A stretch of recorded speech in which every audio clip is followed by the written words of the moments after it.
আচ্ছা, এটা কি আছে রে? ডলফিন পেন আছে। এটা কত করে দাম? 20 টাকা। আচ্ছা, এটা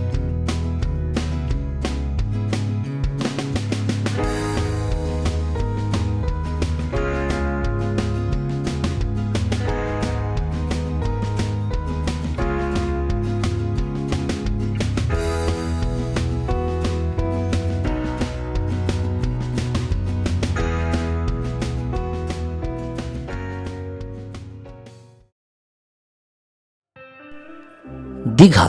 দীঘা ভারতের পশ্চিমবঙ্গ রাজ্যের দক্ষিণে অবস্থিত পূর্ব মেদিনীপুর জেলার একটি সুন্দর সমুদ্র সৈকত। সমুদ্র সৈকতটি বঙ্গোপসাগরের উপকূলের একটি অংশ। যাই হোক, কলকাতা থেকে মাত্র 180 কিলোমিটার দূরে এই দীঘা। আপনারা অনায়াসে 3 থেকে 4 ঘন্টার মধ্যে কলকাতা থেকে পৌঁছে যেতে পারেন দীঘা বিচে। দুদিন আগে কলকাতা থেকে বাইকে করে আমরা চলে এসেছি এই দীঘা। আজকে আমাদের দীঘা লাস্ট দিন। কালকে আমরা দীঘা থেকে বেরিয়ে আমাদের বাড়ি চলে যাব। আমি এখন রয়েছি ওল্ড দীঘা বিচে। ওল্ড দীঘা বিচে কিছু সময় কাটানোর পর আমি আবার চলে যাব নিউ দীঘা বিচে। সন্ধ্যাবেলায় ওল্ড দীঘাতে এত তাড়াতাড়ি সময় কেটে যাচ্ছে বুঝতেই পারছি না। দেখুন চারিপাশে এত মানুষজন। সামনেই লেখা রয়েছে আই লাভ দীঘা। আমি যখন 10 থেকে 12 বছর আগে এই দীঘাতে এসেছিলাম তখন এরকম কিছুই ছিল না। দেখুন থাইল্যান্ডের বৌদ্ধ মন্দিরের মতো এখানে ছোট ছোট ঘর বানানো রয়েছে। বিচের পাশের দোকানগুলো দেখুন কত সুন্দর পুতুল নিয়ে বসেছে। এগুলো সম্পূর্ণ ঝিনুক দিয়ে তৈরি। শুধুমাত্র পুতুলের দোকান নয়, আপনারা খাবারের দোকানও পাবেন, ব্যাগের দোকান পাবেন, খেলনার দোকানও পাবেন।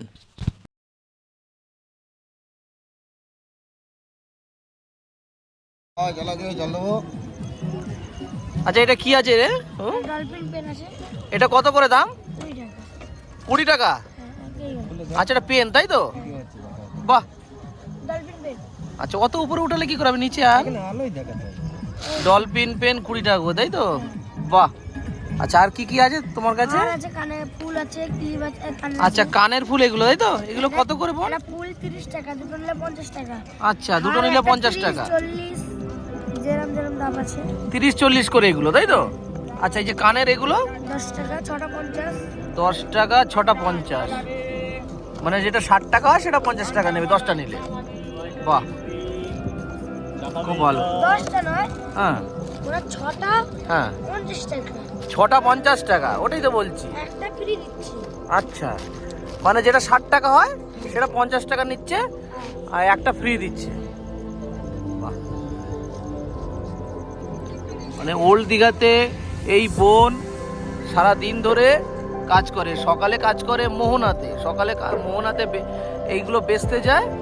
আর হচ্ছে এই সন্ধ্যাবেলা, রাতের বেলা, মানে রাতের বেলা না, সন্ধ্যাবেলাটা বিক্রি করে হচ্ছে আপনাদের এটা কি ওল্ড দীঘাতে। খুব সুন্দর, খুব সুন্দর।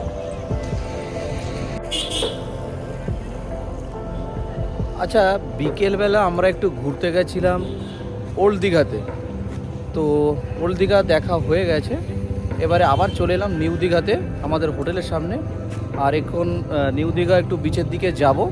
একটু দোকানপাট ঘোরার কোনো ইচ্ছা নেই, বিচেই বসবো, সময় কাটাবো, তারপর আবার ফিরে আসবো আমাদের হোটেলে। চলুন, এই পর্যন্ত আপডেট। আবার হোটেলে এসেই বলছি, যদি কিছু আমি ভালো কিছু দেখতে পাই দীঘা, নিউ দীঘা বিচে, তখন আপনাদের সঙ্গে অবশ্যই শেয়ার করব। চলুন।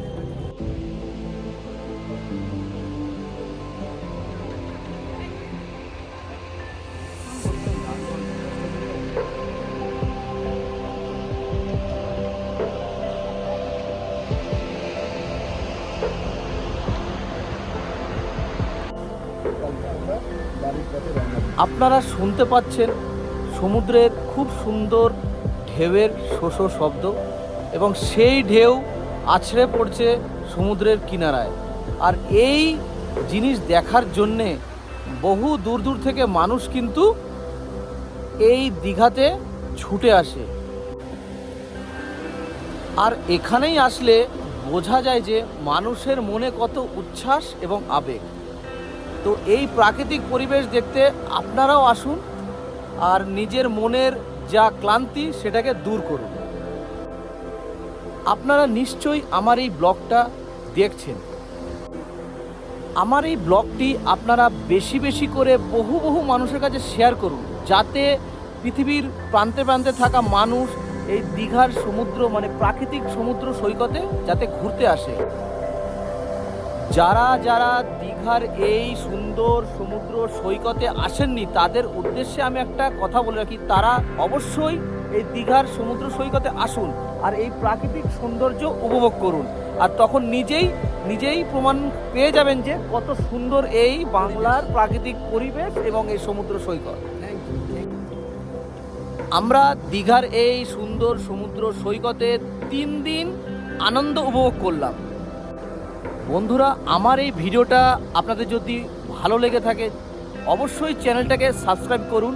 আর আজকে যেহেতু আমাদের দীঘাতে লাস্ট দিন, তো আজকে আমি আর কোনো ব্লগ করব না। দেখা হবে একদম কালকে সকালবেলা আমি কিন্তু আমার বাড়ির উদ্দেশ্যে রওনা হব। তখন আপনাদের সঙ্গে একদম দেখা হবে রাস্তায়। আর রাস্তায় যদি কোনো কিছু হয়ে থাকে, কি ঘটছে না, কখন পৌঁছচ্ছি, সব কিছু আপনাদের সঙ্গে আপডেট দেব। চলুন, দেখা হচ্ছে কালকের ব্লগে।